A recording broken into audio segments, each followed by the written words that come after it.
আজকের সমাজে ক্রাশ নামক ব্যাপারটা একটা অন্ধবিশ্বাসে দাঁড়িয়ে গেছে। কেউ একটু সুন্দর, কেউ একটু ভালো অ্যাক্টিং করে, কেউ ক্যামেরার সামনে ভালো, তাকে দেখলেই অনেকে বলে, এই আমার ক্রাশ। অথচ তার মন কতটা পবিত্র, তার মন কতটা সৎ, তার আত্মা কতটা পবিত্র, সে কি ভগবানের পথে বিশ্বাসী, এসব কিছুই দেখে না অন্ধবিশ্বাসী লোকসমাজ। তাই বলছি, সত্যিকারের পবিত্রতা চিনতে শিখো, তাকে ক্রাশ বানাও। সৌন্দর্য মানেই ক্রাশ নয়। একজন মেয়ে একটু মিষ্টি হাসলেই সে ক্রাশ নয়। একজন ছেলে একটু ভালো ভিডিও বানালেই ক্রাশ হয় না। একটু সাজলেই, একটু না চলেই ছেলে মেয়েরা বলে, উফ, আমায় ভালো লেগে গেল। আরে ভাই, এ তো অন্ধবিশ্বাসের নতুন রূপ। তুমি কখন বলবে সে আমার ক্রাশ? যদি সে সত্য কথা বলে, যদি তার মন পবিত্র হয়, তার হৃদয় পবিত্র হয়, যিনি সবার জন্য ভাবেন, তাকে ক্রাশ বানাও।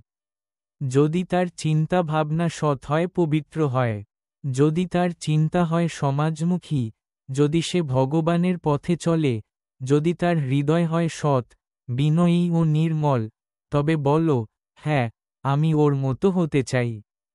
তবে বলো, ও আমার জীবনের ক্রাশ বা অনুপ্রেরণা।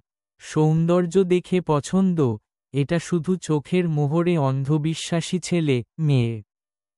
আজ যারা ভগবানের পথে চলে, যারা সমাজের কথা ভাবে, যাদের মন সৎ, চিন্তা পবিত্র, হৃদয় নিয়ে বাস করছে, যারা অন্যকে ঠিক রাখতে চায়, তাদের ক্রাশ বানাও। এখন শোনো, কাকে ক্রাশ বলবে?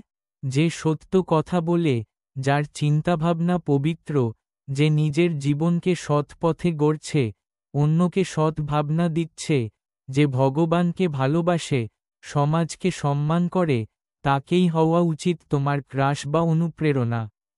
শুধুমাত্র বাহ্যিক সৌন্দর্যে অন্যকে ক্রাশ বানিও না। তাতে অনেক ছেলে মেয়েকে অপমান করা হয়।